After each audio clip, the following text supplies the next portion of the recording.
We are starting our series where we're just carrying on trying to understand the Mefarshim, and today we are going to be understanding the Ramban on the Torah. So that is our that is our goal. So we are understanding the Ramban on the Torah. Let's just jump straight in, and I want to take a moment to thank Chana and Victor, who are sponsoring today's shiur.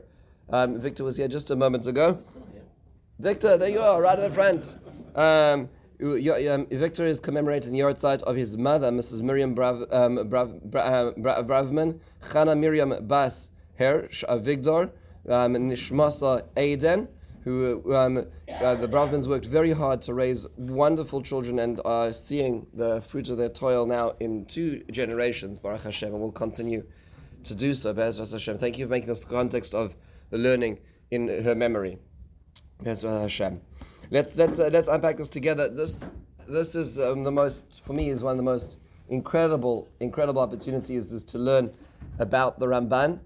Sometimes, there's always this question in history: if you could go back and spend an afternoon with, there's all these questions about who you would do it with, and I have to tell you that for a long time, one of the very high up on that list is the Ramban. If I could go back in history and spend time with anybody, I would love to have spent time with the Ramban, sometimes known as Nachmanides, because that's the academic way of saying that his name was Nachman ben Moshe. That's his Rav Moshe ben Nachman, which is seen as Nachmanides, and that is how he has known. A little bit of background quickly. Born in 1194 in Aragon and in Girona, and then later on passed away in Israel in 1270. Just to understand, at this point in time, Spain is not a country. There's Aragon, there's Castile. These are separate places until later on Ferdinand and Isabella get married and political union. But it's a complicated time. At this point in time, Christianity has now overflowed from Europe into Spain. So on the one hand, that's good. On the other hand, that's bad, because remember, the Almohads were not so great in the south. That's where the Rambam fled from just recently. But on the other hand, the Christians have their own problems as they come in, which we'll see about shortly. It is the Ramban was incredibly prolific. So he was by profession a physician, and also the Rav Hakila. Right? So like Rambam, he was also a physician, and he served his Kehillah in Girona, and was the communal leader. He was his voice was very much recognized. We're going to get some more sources in just right now. Thank you, Michael. And this all went on, and he led for many decades in his community until he was summoned to disputation by the king of Aragon, whose name was King James of Aragon, and he was asked to have a disputation with Pablo Cristiani. Pablo Cristiani is an apostate Jew. The worst always is how it works. The come from ourselves, and he's put up to trial. No, in those days, nothing good ever came of disputation, which is why the Jews tried to avoid it. Today we say, well, let's show them. We're gonna, put all the evidence on the table. In those days, the Jews didn't have the ability to be able to say what they wanted, and if they did, they would get punished for it. So there was no upside to disputation. They tried to avoid it at all costs. And in fact, that's what the Ramban tried to do. But the king, he was actually close friends with King James, and he demanded the ability to have no censorship in the debate, which he was granted. King James very much admired and respected the Ramban, and so he did. And after a 3-day debate with Pablo Cristiani, completely wiped the floor with him, as he did with anybody he disagreed with. The Ramban did not mince any words and did not have patience for fools. But what was the crowning achievement was that he actually, after this, he actually published the transcript of this in a book called Sefer HaVikuach, which really to the Christian community was really just an affront, a slap in the face. Not only did he publicly win the disputation, but he put it into print, and as a function of that, the community brought him to trial. King James tried to delay the trial in order to prevent the Ramban being accused, but it was delayed for 2 years by King James. But ultimately, when you can't get the king to do what you want, you go to the Pope, And so they got the Pope to banish him from all of Spain, from all of Aragon, and therefore he made his way across the Mediterranean to the port of Acre, which was the biggest Jewish community in the area at that time. He moves to Yerushalayim, and he describes, we have in his writings, how he gets to Yerushalayim, he sees less than 1 million of men there. Jews are living in an incredibly disgraced and impoverished state. Remember, we're talking about post-Crusades. Remember where the Jews and Muslims were killed together by the Christians coming in. It was a very dire situation. He establishes a shul there, even though he doesn't stay there for so long. You can go visit it today. The Beit Knesset Ramban, allegedly where the Ramban is, it's very easy to find. It is under the minaret in the Jewish quarter, right? So remember, Jews don't destroy everybody else's culture when they come in, unlike the Muslims and the Christians. So the minaret still exists. And there's 4 pillars in it, as he describes it. We have that same shul. And it's actually just to the left of the churva. Just over there, you can go visit it. It's an active shul, Beit Knesset Haramban. He reestablished a resurgence of life in Yerushalayim, moves back to Akko, teaches for a couple years and passes away there in Israel, and is buried up in the north. So we have that's sort of a general sense of his life. To get a sense of his writings, here are some of the writings which are described over here, he describes Mishpat HaCherem, laws of excommunication, Hilchot Bedika, this is the halachas of slaughtering animals. Here, Torah Sa'adam, which is very famous, talks about lots of halachas of burial, mourning, refuah, which describes Milchamas Hashem.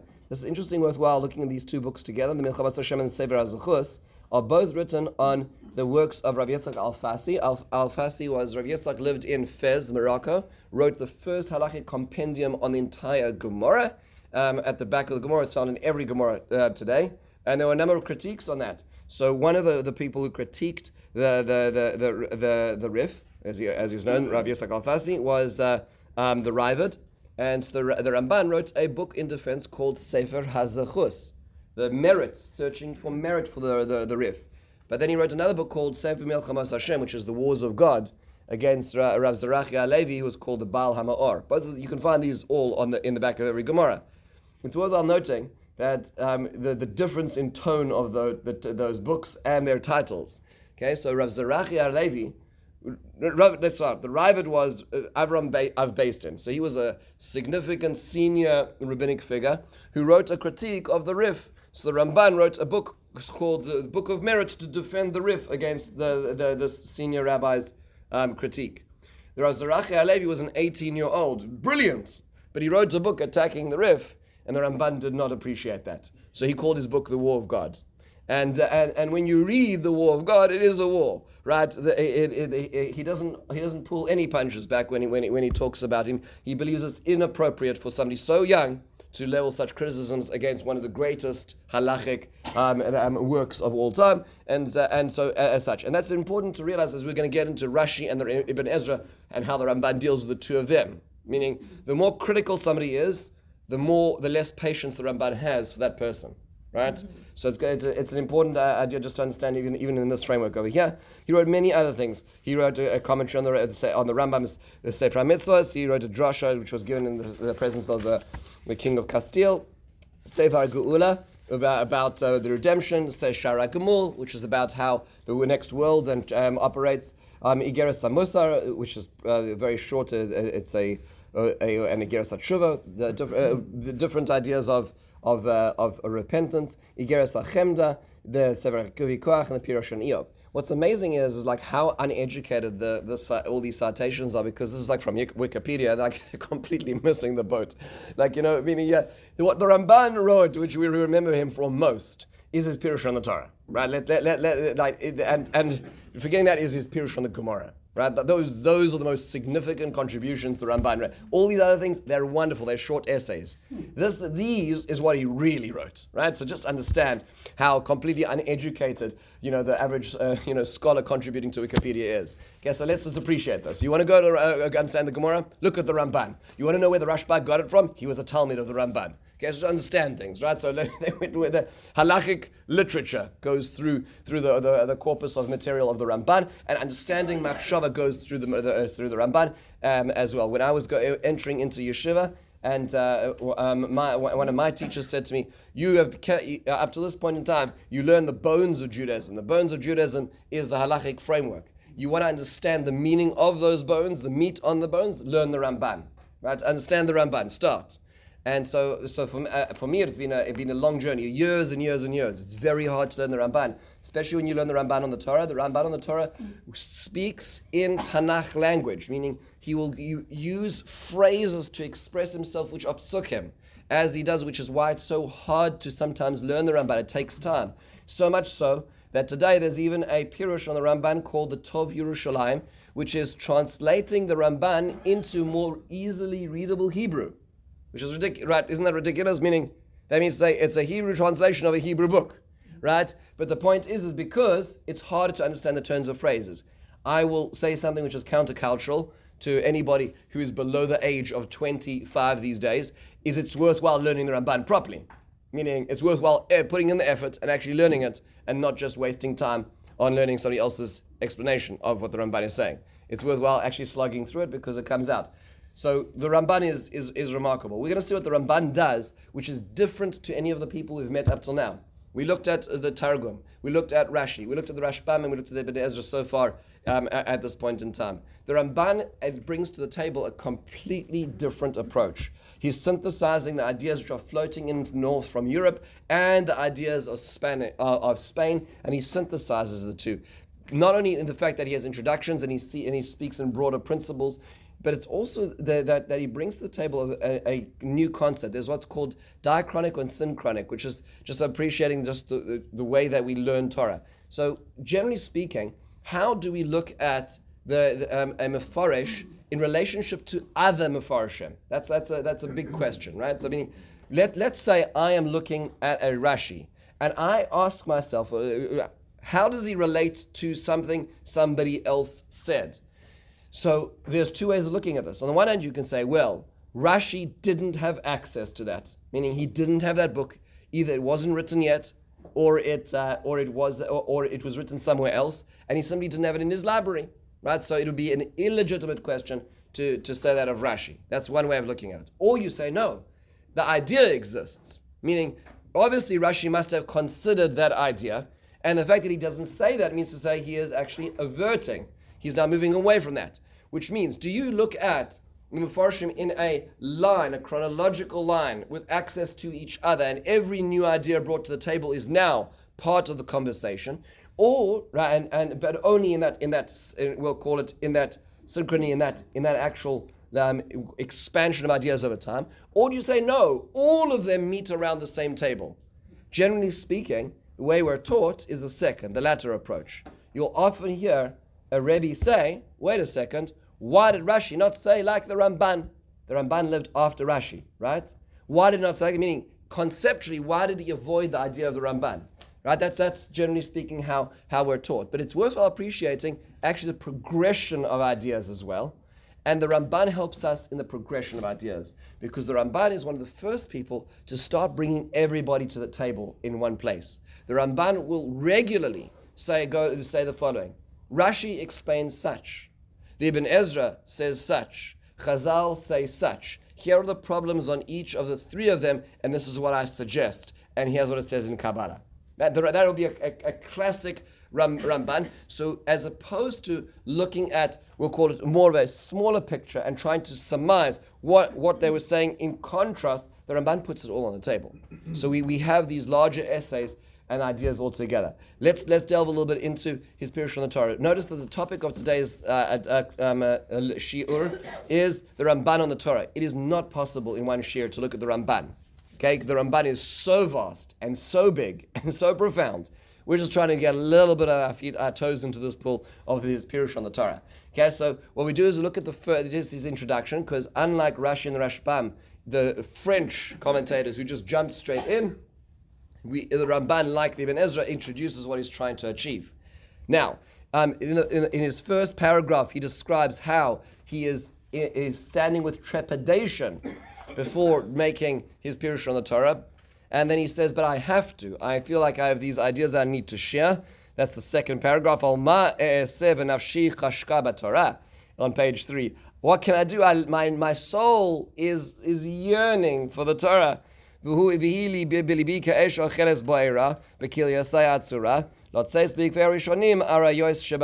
go after the lions of the group who are to before. And he goes on to describe that on the one hand I'm scared to say this, but on the other hand I need to say this at the same time. Notice, by the way, like the Ibn Ezra, the meter is rhyming, right? Notice, of course, the same thing like the Ibn Ezra does. He says in the third paragraph at the very bottom of the page, "Va'akel asher mimenu levadai ira," and God, whom only I fear, which means I will not fear anybody else who says anything which is incorrect. That's his with all due respect being said. Yatzileni miyom evra, should save me from the day of anger. Yachshecheni mishigiyos mikol chet ba'averan. Hashem should protect me from all mistakes. You can hear how beautiful he describes this, right? I would just this is the line that I think is important for us to appreciate. Is just moving back to the second paragraph, where he says in the second line towards the end it says, I'm going to place the candelabra of light. What is the candelabra of light? Perushei Rabbeinu Shlomo. The explanations of Rabbeinu Shlomo. Who's Rabbeinu Shlomo? Rashi. Ateres tzvi v'tzifiras tifera. Splendorous. That's always going to be my northern light. Mukhtar b'ni Musay b'mikra Mishnah Gemara, who is laden with the oral Torah in his explanation. Lo mishpat ha'bechora, he gets the firstborn share. Bidvarav ehege, I will study his words. Ba'avasam eshke, and it'll be with great love. V'mohem lo yelanu masa u'matan drisha v'chakira. I'm going to spend a lot of time on understanding Rashi. B'pshatav midrashav v'chol agada b'tzura, in everything, in all of the different type of midrashim that he brings. Asher b'perusha zuchura. V'im Rabbeinu Rebbe Avraham ben Ezra, and with the Ibn Ezra, tiyelanu tochechas megula v'ava misutara.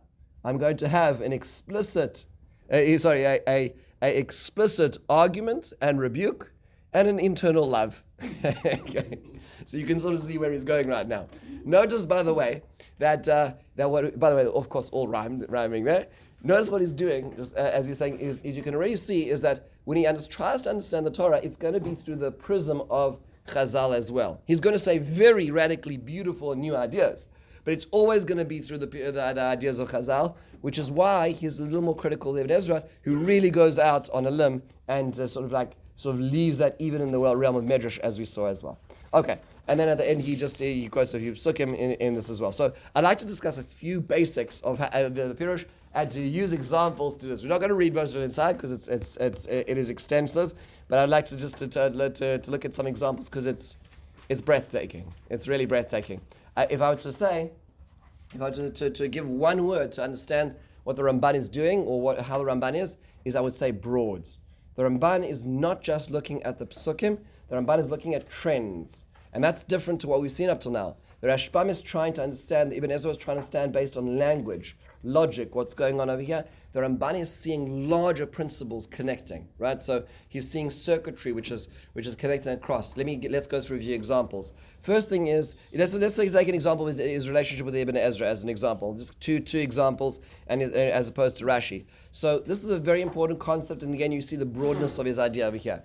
The Ibn Ezra, when looking at all the numbers of the 70 people come down to Egypt, right? So the Ibn Ezra is doing a little count, doesn't require too much sophisticated mathematics to go to Pashas Vayegash, and you count all the children of Leah and all the children of Rachel and all the children of Bilhah and Zilpah, and you'll come out that how many people are there? 69. There's 69 people coming down, but the Torah says 70. So how do we account for this? So Chazal obviously noticed this as well, and the tradition is that Yocheved is born between the walls, right? So that's what happens. The Ramban quotes Ibn Ezra, who says, wait a second, so if that's the case, then that would mean to say, how long was it into their sojourn in Egypt was it that Moshe Rabbeinu was born, assuming that Yocheved is his mother?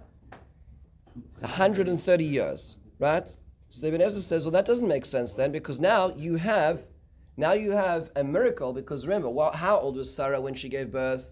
She was 90. right? The Torah makes a big deal about this, right? The Torah says, and all the neighbors, Kol Hashemayim Yitzchakli, and it's amazing. Everybody's going to be like amazed. And here you go, like new record being set by Yocheved and Shtilahet. The Torah doesn't say anything. So what was that? What was that? No, she ties the record. Chava is also 100%. Okay, good. Yeah. Okay, good. Ties the record with Chava. You're right. Okay, good. But again, in Psukim, it's not explicit. But according to this, if you were to say, like Chazal say, that Yocheved is born when they enter Egypt, and we know that Moshe Rabbeinu is 80 at the time they leave, minus 210 minus 80, right, gives you 130. So that means to say, now we're going to be stuck with Yocheved giving birth at an extraordinarily old age. And in fact, those are her childbearing years because she has 3 children in succession around her 120s. That's the new 20s, right? So if that's the case, then the Torah should have mentioned that. So it says Ibn Ezra, and if that's the case, the Ibn Ezra says that doesn't make sense for Chazal to assert that the 70th person is Yocheved. Right? That's what the Ibn Ezra is doing here. Remember the Ibn Ezra flowing with logic being a paramount, and therefore turning to Chazal and saying, Im Kabbalah hi nekabel, if it's your tradition as to what happened, I'll accept it, but if it's them surmising, I'm going to surmise better, because I don't think this makes sense. That's what Ibn Ezra says. Says the Ramban, quoting this, he says, the words, Penny chacham be'enav b'stirat divrei rabbeinu, ani tzarich la'anos elav. If he thinks he's so wise answering our rabbis, let me tell him a thing or two. So the Ramban points out that he says, first of all, he says that no matter which way you swing it, you're going to have problems. Meaning to say, the following: if you, how does he work this? He says, So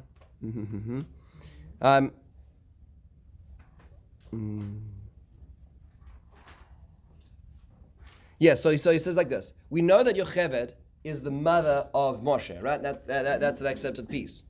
So let's say that Yocheved was born later on, right? So we need to say, the later on it is, the better it becomes for Moshe's birth in her older age. But the more you do that, who's Yocheved the daughter of? Levi. Which means to say, how old could Levi possibly be when he gave birth to her? Meaning, the more you move the pin in the spectrum towards Yocheved's youth, you're moving it in Levi's old age. Which means you don't achieve, and he does the cheshbon in years, you're now going to get it that Levi is way older than Avraham was in the birth of Yocheved, right? Together. So he says, you're not going to find any way to resolve this. And then he goes on further. He gives examples. Like, let's say just even a simple example. When you look at the end of Megillas Rus, it describes the 4 generations, right? It describes all the genealogy. He says, but if you look at the years and you divide it by the amount of generations, we're talking about extensive amounts of time or old age for each person giving birth. And no matter which way you put it, so let's say you say somebody was earlier, that means to say somebody else was much older, right? So the Ramban says there's a principle, and the principle is the Torah doesn't tell us every miracle that happens. It only tells us the miracles that were prophesied, and therefore were a fulfillment of some godly ideal or perspective that was necessary for us to know. But there are many miracles that happen that the Torah doesn't record, and this is one of them as well. So this is like an example of, we'll call it a broad-reaching rule, which the Ramban will give multiple other examples, using it as a way to defend Chazal against the Ibn Ezra's logical attack, and pointing out that even within logic, the Ibn Ezra does not stand. It is a simple example as well. I put the main points over here, but again, please take a look at it at leisure as well. Another example with Rashi as later on. It describes in Bereshis that there's this fellow called Nimrod, right? So it describes Hu haya gibor chayil lifnei Hashem in source 4. Al ken yamer b'Nimrod gibor tzayid lifnei Hashem. He's this great warrior in front of God. What does it mean in front of God? So look at the Ramban over here in source 5. He says gibor chayil lifnei Hashem. Tzad da'aton shel brios bepiv umata'an limrod b'makom. So what does it mean in front of God? He was a great propagandist, and he convinced people to rebel against God. Lifnei Hashem means, like so to speak, to dispel God. Al ken yomer al kol adam mirosh b'azus ponim v'yodei Rabbeinu miskavnin raboy yomer raboy zeh kenimrod. You say there's somebody who's like really bad, who's against God, you call them, they're like Nimrod. Okay. And that's where Rashi explains it. Rabbi Avraham Piresh Hefecha Inyan Al Derech Pshutai. Rabbi Avraham, that's the Ibn Ezra says the opposite. Ki hu eichel lios gibor ala chayos latzudos. And what does it mean, chayil? What does it mean? He was a hunter of animals. Upirush livnei Hashem. Shaya bonem mizbachos u'ma'aleh achayos la'olah lifnei Hashem. He would sacrifice those animals as karbanot, as sacrifices in front of God. So meaning, gibor chayil, he's hunted wildlife. Lifnei Hashem, bringing them as sacrifices. Meaning he's looking at the words and the logic rather than a tradition as to what was really going on. And he says, that does not make sense. V'nehu matzdik rasha. Because by doing so, we know that this person was evil. And you're essentially saying he was a really nice guy. He was making all these korbanos. That doesn't make sense. So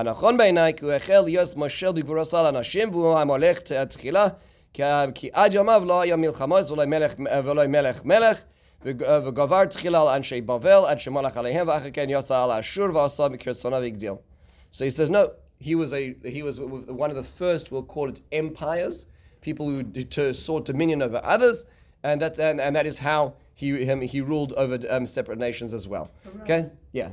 Ibn Ezra doesn't have a chance to answer back.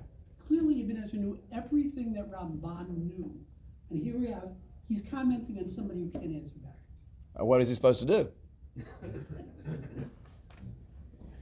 he's casting aspersion on somebody who's perhaps as great as he was. So I'm not going to go into the world called the greater as he was, because who are we to even have that conversation?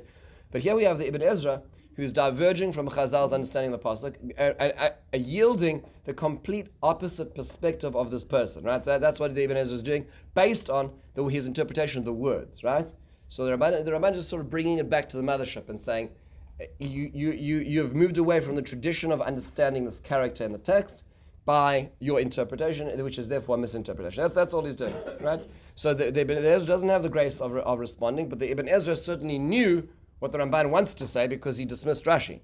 Right? I mean, the Ibn Ezra did have Rashi, and he dismissed him because he felt that the words don't render that result. But as an example over here. But here you go, again, the Ramban over here, again, what is his pole? What is his anchor? His anchor is Rashi, trying to understand it as well, but what he's doing is he's contributing another we'll call anthropological detail here, which is not only was this fellow a strong person, but he was also an empire builder. So he's now starting in one country. It's not just one country; it's a few countries that he takes over as well. So in a broader way as well. Now you notice that in the introduction, the Ramban does not talk about the Rambam, the Maimonides, and it is fascinating because during the times of the Ramban, there was a great amount of controversy surrounding the Rambam himself. Based on the way he codified halacha in the 14 books called the Yad, his Mishnah Torah, also surrounding Moreh Nevuchim later on, and there was already at this point in time book burnings in France of the Rambam. In fact, in Spain, the Ramban was clearly aware of what was going on, and he suggested a rule in Girona to limit the age of those who would learn the Rambam's Moreh Nevuchim, meaning to say, he did not ban the books, did not suggest burning the books, God forbid. This was happening at the same time, because remember, Rabbeinu Yonah of Girona, as well, was among those who were actually for the burning of the books of the Rambam as well. And he allegedly wrote Sharei Tshuva as a response to the way that he criticized the Rambam. So the Ramban is in that space where there's a lot of criticism, and he finds this balance of respecting the Rambam at the same time as perhaps limiting the age of those who read it. So the Ramban is very much worldly, very much clearly aware of the philosophy as such. How does he relate to the Rambam? You listen to the language. He oftentimes will dismiss the Rambam. He believes the philosophy and his interpretation of the Torah is incorrect, but with great respect. Notice the difference between the way he addresses the Rambam and the Ibn Ezra. So as an example, holy language. We call the Hebrew today Lashon HaKodesh, the holy language. What does that mean? Why is it holy language? The Ramban argues because that is the language with which God created the world. That is the language that is the essential language with which God communicates with the humankind and actually used as the metaphysical building blocks of this world. So much so the Ramban in his introduction to the Torah explains that the entire Torah are a sequence, an algorithm of the names of God, written on black fire, on white fire, and the Torah was separating those into one interpretation, which is the words we have in front of us, which means that energy was turned into some sort of elucidated message to us, but it is a holy language. He then quotes the Rambam, Maimonides, who says it is not a holy language, is just a language which has a lack of profanity and words to describe moral or immoral actions and sexual actions. And therefore, says the Rambam, it is a language which is a cleaner language, which is why it is what it is. That's what the Rambam says in Moreh Nevuchim. And the Ramban says, if that is the case, first of all, he shows exceptions to that, but then he says, if that were the case, then it should be called Lashon Nikiyah, not Lashon HaKodesh. It should be called the clean language, not the holy language. So this is an example, but when he describes the Rambam, he calls him Harav, with great deference to the Rambam. Many times across Torah and Nevi'im, we don't have the Ramban on Nevi'im generally, many times across the Torah, he will quote the Rambam, he will dismiss the Rambam, and the philosophical suggestions of the Rambam. He believes the Rambam is too limited in his understanding, but at the same time, he will do so very differentially as well, noticing that the divergence is oftentimes based on spiritual versus rational. Where the Rambam will say rationally, it's the best of languages, functionally, where the Ramban will say spiritually, it is a holy language. It is inherently holy, not just a useful language as well. Let's go and take another example, and then which will get us into one of the deeper parts of the Ramban, which is where the Ramban calls what's called al derech ha'emes, on the way of truth. This is what differentiates the Ramban as well from many of his predecessors, and that is that he introduces a new angle into the interpretation of the Torah, which is called by the way of truth. By that this is what's called Kabbalah. In fact, if you read, there's so many translations of the Ramban. This one is, of course, the classic. This is Dr. Cheval's translation. Dr. Cheval has so many names, so many letters after and before his name, that takes up more than a line in English just to see as a scholar, and he really did the most remarkable job. I mean, he has got the footnotes for the sources of every phrase or turn of phrase, and then he has the explanation at the bottom. Really, this is the work to do. Happens to be that everybody has jumped on the bandwagon, and there are a lot of other commentaries on the Ramban these days, and the Art Scrolls come out recently with one, but just to be fair, the Art Scroll does not translate this section. Okay, the Art Scroll specifically, it says they will not translate the Al Derech HaEmes sections. They're not going into the Kabbalistic ones. Little thing just to be aware of is usually when you read the Al Derech HaEmes sections of the Ramban, you may be able to translate all the words, and you may even be able to sequence those words, but you will not be able to understand the words. Which means to say is that we are simply deficient of the logic of the Kabbalistic terms that the Ramban is introducing in the section. Meaning you say, I can tell you what it says, but usually I can't understand what it says. That's how it works, because it is a different frame of reference as well. Whether the Ramban was working with Zohar, whether the Ramban was working with a different system of Kabbalistic literature, earlier Heichalos, from early on there's a large debate in scholarship as to what he was working with specifically, but he is clearly introducing an entirely different idea, or we'll call plane of ideas into it. I'll give you one example. Hang on, Eliezer. I'll give you just one example of what's going on over here. This is a very classic example, the beginning of Vayikra. Why are there karbanos? First, he cites the Rambam in the Moreh Nevuchim. The Rambam in the Moreh Nevuchim describes that the reason why we bring karbanos is because we were surrounded by pagan nations who did all this kind of voodoo and nonsense. So HaKadosh Baruch Hu realized that in order to bring us, so to speak, towards his service, he needed to pivot some of that service towards God. That's the way the Rambam understands it. So now as we're taking service as is understood in the ancient world and moving it towards Hashem, which in a certain sense means to say that the service itself is not inherent, but rather it is relative, and that being contingent. And that being the case, the Ramban wholeheartedly rejects that, because that means that the service of the Karbanis itself isn't essential, right? It's more related to the whims of the time. Then notice, by the way, the Rambam himself does not say that in the Yad, in his Halakhic compendium, where he says it has much deeper meaning, but most people only like to quote one piece of the Ramban, but the Ramban is using him as a straw man in this case. He deflects this, and then he goes on to say the Derech HaEmes. Here's the example of it in did I skip this? Yeah, I skipped one thing. Okay, yeah. But he says on page 9, the bottom page, source 10, he says, Val derech ha'emes, on the way of truth. This is one of the most understandable ones. Yesh b'karbanos sod. In the ideas of karbanos, there is a sod ne'elam, a hidden secret. Tikones boy mimashe amru rabosenu b'sifrei v'soif menachos. Amr b'shimon ben Azai bo ure'ei maksi b'pashas karbanos shaloi ne'emar bohem lo kel v'lo elokecha v'lo elokim v'lo shakai v'lo tzlakois elo yud Shema miyuchad shelo litain pischon peh lebal adin lachloik v'shema toima la'achila hu tzarich. Talmud Loimar, im erev loy amar lecha ki loy sevel mul'ah. So what is he saying? This Derech HaEmes is noting that in the names of Hashem, there are 7 main names of Hashem, as the Rambam notes. There are 7 main names of Hashem. Of them, the only name to appear by Korbanos is the name what's called Shem Havaya, the name of Yud Hey and then of Vav Hey, as opposed to Kel, Elokim, Shakai, Tzvakos, other names of HaKadosh Baruch Hu. Why is that so? To show that HaKadosh Baruch Hu does not need to eat. Right? Hashem is we are not giving him Korbanos because this is his bread. He needs to eat. He needs our sustenance in order to be able to satiate him, which is a misconception of many of the pagan systems. Okay, so that's what it is. Now, why is that the Shem Havaya as opposed to the Shem Elokim? Okay. Yeah, that doesn't answer it. Yes, exactly. That's what I'm saying. He's quoting something over here, and there's clearly much more going on. He's telling us something is happening. There are many arguments as to what this is. This is actually one of the most understandable Derech HaEmes, but the Ramban will often do this as well. So after having explored Rashi, defending Rashi against Ibn Ezra oftentimes, quoting Chazal, he will oftentimes bring in this what's called Derech HaEmes, which is a completely different plane of perspective as well. It's I skipped one piece as well, which is how he actually oftentimes will quote Chazal itself in his Pirush.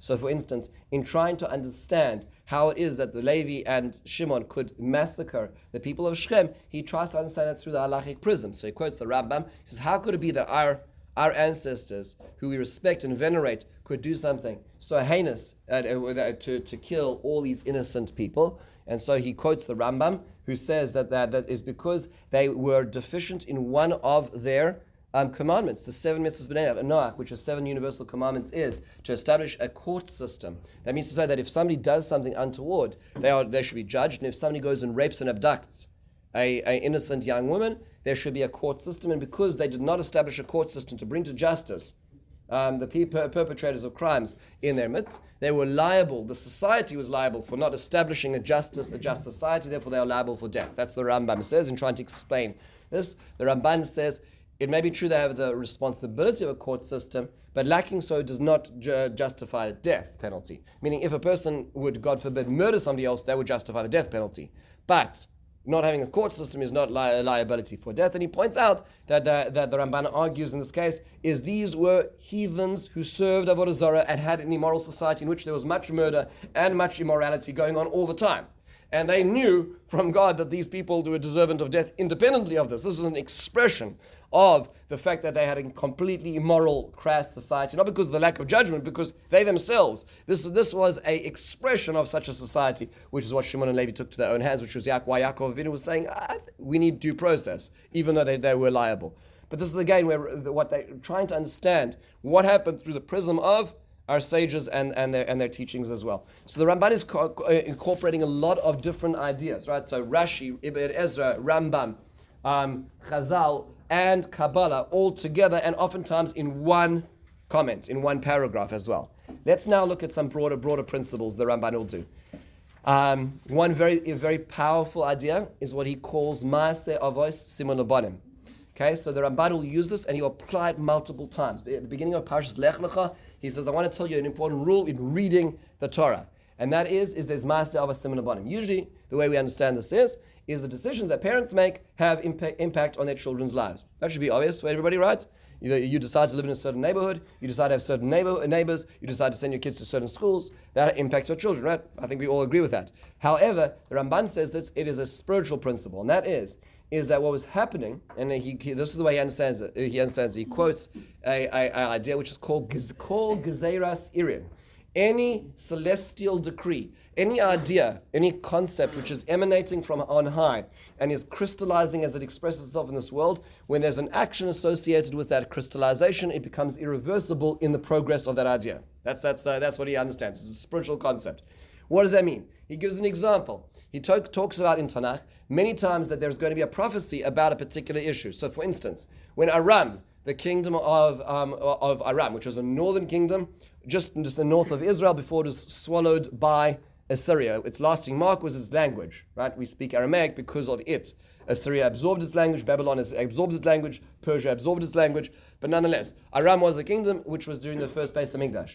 When it was attacking Israel, there was a particular time where a Navi comes to the king of the time and says, Aram is going to be destroyed, Elisha comes to the king and he says to him, shoot an arrow northwards, which will represent the destruction of Aram. He shoots an arrow, and Elisha turns to him and got angry and said, you should have shot 5 or 6 arrows, you only shot 3 arrows.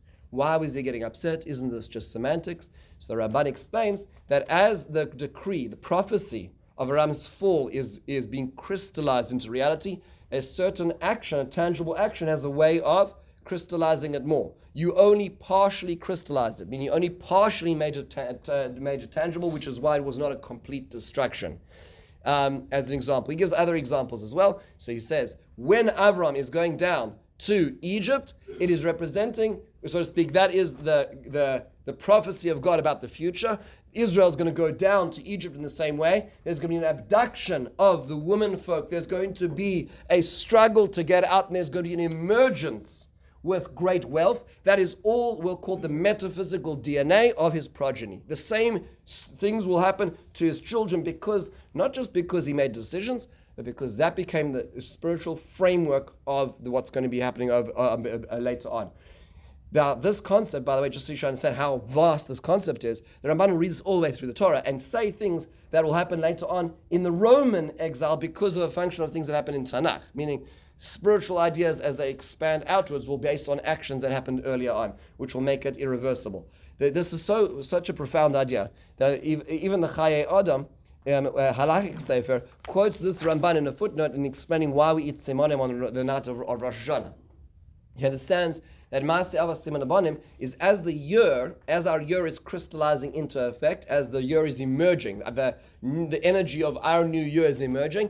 Anything we do at the beginning of the emergence of the idea, which is called the Av is the beginning of the year, is a Siman Abanim, which is the projection of that idea in time throughout the course of the year. Which means what we eat, even, and how we eat it, is going to affect the rest of the year. This is based on this Ramban's Maaseh Avos Siman Abanim. Really fascinating concept in and of itself. This is one example, a broader perspective of Tanakh, which is applied elsewhere. Another example of this, the Ramban says, the end of Parashas Bo, one of the most famous Rambans, he says, why is it that there's so many mitzvos which is Zeichel Yetzias Mitzrayim? Right? You just look at this. There's Kiddush, there's Shabbos, there's Tefillin. You go through all these mitzvahs, and they're all Zeicher Yetzias Mitzrayim. So it says, why is there so many this way? So the Ramban says, because God was demonstrating a three-part process or lesson. That there is a God, the God is involved in this world, and the God cares. Right? So those, and he shows how it applies itself through all the groupings of the different makos. And Hashem was trying to make a point about his involvement in this world, because there are 3 types of denial of God in general, denial that God's involved in the world, denial that God has power and cares about what's going on. And he says, because, you know what, throughout the course of history, you're going to have all these heretics to come along and say, God, if you just speak to me and send me a sign, I'd believe. Ramban says, God doesn't do tap dances for you.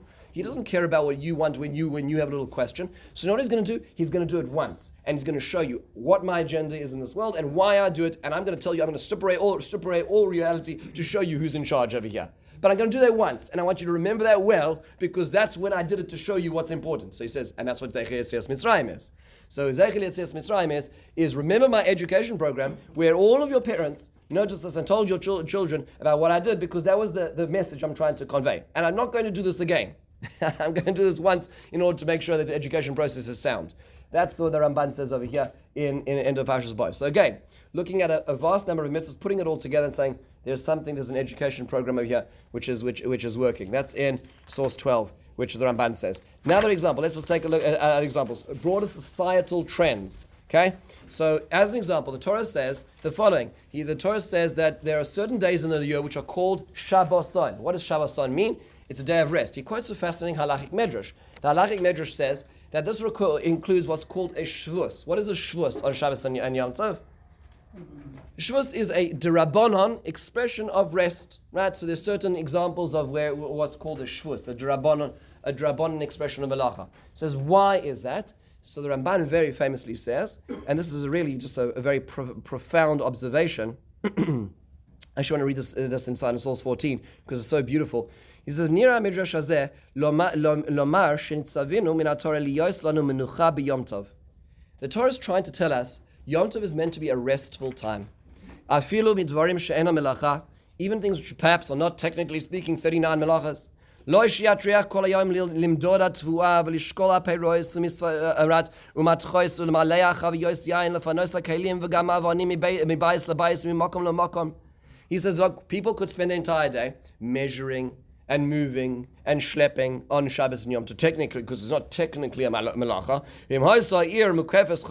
Now let's make it in let's say, a walled city where there's no hotzah issues, right? And let's say that the door's locked at night, so there's no concerns of carrying. You oimsim ala chamorim afyayin anavim v'tainim v'kol masay aviu b'Yom Tov v'yia shuk malei kol mekach u'memka v'tiach anuyos pesucha v'chenvoni makif v'shulchanim al shulchanam v'zuvim lifneihem v'yupoalim mashkimim lemlachtom u'mashkirin atzman kachol lidvarim elu. And you could have the entire marketplace operational because it's technically not one of the 39 melachas, right?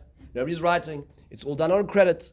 And you're just carrying things, and there's no Eruv issues. And the Ramban says you can have an entire day of commerce like a regular day because you circumvented, you found a way around all the major melachos, which is why the Torah says, Shabbason, it's meant to be a day of rest, which is therefore allows Chazal to say, we're going to now, so to speak, remove certain things to avoid this turning into a day of commerce as well, which is a profound idea. Meaning, the Torah is telling us the point of this. The point of this is to be to rest all day. And this, by the way, is so helpful when it comes to electricity, right? As an example. So electricity is asur on Shabbos, right? We got it? But now there happens to be many arguments as to why it is. One, it's binyan, it's mavir, it's moiled. There's a lot of different arguments throughout the course of halachic history. The Ramban would argue that all those arguments are wonderful, but the end game was the point. Meaning to say, it is not a day of rest. And by the way, today, thank God, we do not have the ability to use electricity on Shabbos. Thank God, because what kind of day of rest would it be with a ping every 2 seconds? It's only an LCD, right? But the point is that the end game is Shabbos on. It's a societal. The rabbis have the ability to say this is not going to be good for Shabbos, right? Technically speaking, Rabbi, really no. The point is that's the vehicle. The end game is the Torah told us Shabbos on. It needs to be a day of rest. That's the point over here. Now, similarly, another example is kedoshim to you. The Torah says, "Be holy." Rashi says, "What does holy mean?" Take an extra step away from immorality. The Ramban says, no. You know what? Technically speaking, now look at the same argument. Technically speaking, does the Torah say that good wine and meat is prohibited? No, you can have good wine and meat. Intimate relationships, husbands and wives, no problem, right? So the Torah Ramban says, under the Torah license, you can have what's called a person who's naval b'shus haTorah. What's naval b'shus haTorah?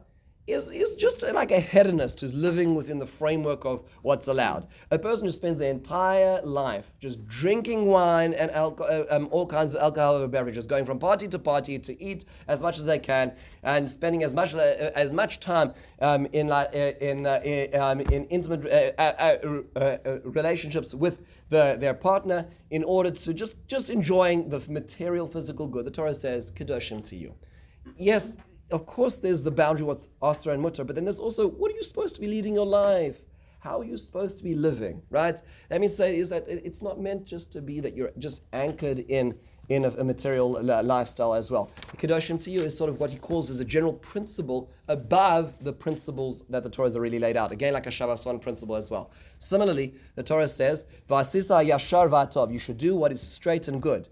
What does that mean? I mean, like, obviously you should do that. The Ramban says, no, you know what this means? This is referring to the idea that there's going to be certain things the Torah is not going to say. The Torah is going to say like this. The Torah says, don't slander other people. The Torah is going to say, don't put a stumbling block in front of the blind. Don't curse those who are deaf, and metaphorically as well. The Ramban says, the Torah can't go through every iteration or every concern. So there's going to be other things where the Torah is going to say, you're going to come to situations where you're going to say, technically speaking, and the moment you start that question, the Ramban says, you have already transgressed Vasisa Yashavatov. And he gives an example. The Gemara uses this as an example. The Gemara says what's called a din debar metzra.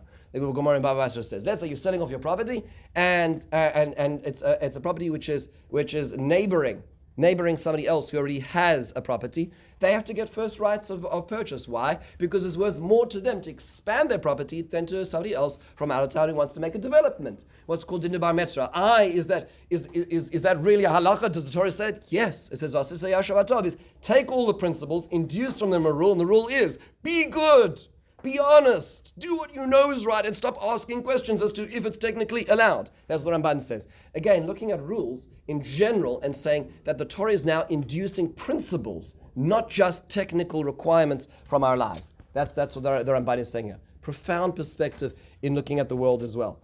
Another example of this is listen to this argument, terrifying argument. The Ramban says in Devarim, where in Parshas Netzavim Hashem says, be careful, don't go off on your own and listen to all the good speeches and say, I'm going to go Leman Sefos Aravayas Atzmea, which is very hard words to translate. It literally translates, the word is to utter ruin of moist and dry alike. That's the way they translate it over here. Okay, it doesn't mean anything. So the Ramban says his argument is that a society which becomes saturated with pleasure and hedonistic pursuit is going to always be searching for more.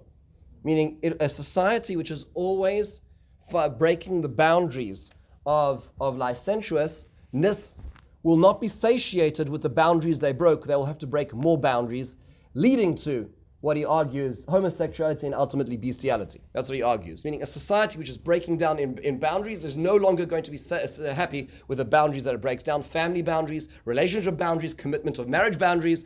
That's not going to be enough. That won't be enough. And this the Ramban said long time ago. It stands to reason as to what's happened. So the Ramban is again looking at the Torah from a perspective of not just interpreting the specific psukim, but looking at trends, like how do you understand society working, how do humans work, and what the Torah is trying to speak to us, even beyond the technical specifics of the Torah was giving us. Again, you don't see this in Rashi and the Rashbam as much as because they're interpreting psukim. The Ramban is actually looking at the ark, right, which is completely different to what we've seen anything up to now. The Ramban also deals with historical evidence in trying to understanding his Pirush. Why? Because the Ramban was trying to understand the Torah from Spain, from Aragon. And it's very hard to understand the Torah from Aragon because you simply haven't been to Israel. But he got to Israel, unlike Rashi, unlike the Rashbam, unlike the Ibn Ezra. And so therefore there are certain times in his Pirush where he adds little Pirushim to his pieces to his Pirush where he says, I arrived! And he explains. So as an example, there's a debate as to what does it mean when Yaakov Avinu buried his wife Rachel, but od kiras eretz lavoya frasa. What does that mean exactly? What's kiras eretz? Right, in Parshas Vayishlach and in Parshas Vayechi. So the Ramban quotes an explanation of Menachem, who's one of these earlier Pirushim of the words, who says that it refers to a certain amount of great distance. Malach kiras eretz means a large amount of distance in source 22.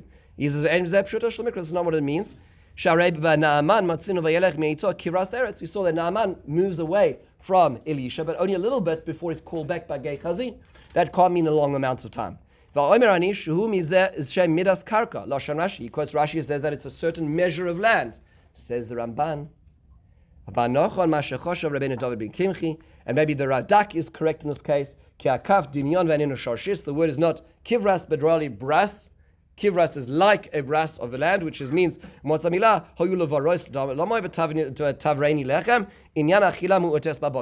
that will take you to eat a little bit of bread. Meaning it's describing space in time, right?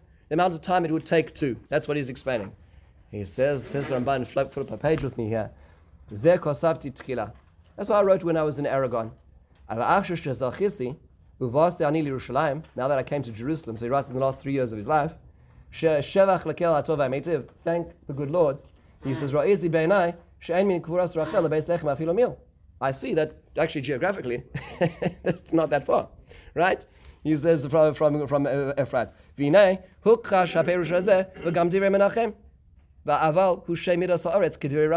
Rashi's been proved geographically because I can see it. It's amazing. He visits Kever Rachel, he sees where Ephrat is, and he knows that it must be like Rashi understands. Right? Phenomenal. He's reinterpretation. He also points out that, by the way, it's not Barama. Kol Barama Nishma. The Kever Rachel is not in a Ramah. It's not high. It's low. Right? So this Ramban points out. Another example. The Ramban arrives at Akkor. He finds a coin. And he looks at the coin. He can't understand what's written on the coin because it's written in the Ugaritic text of the ancient Hebrew before the text was changed at the time of Ezra to Asherit, which is what the actual syntax that we have today.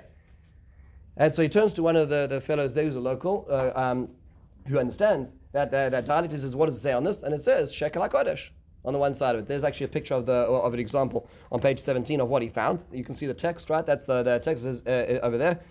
This is the half shekel, the chatzi shekel, and the Ramban is, and on one side is the Tzintzene Saman. The other one is the Mate Aaron, which is on the shekel.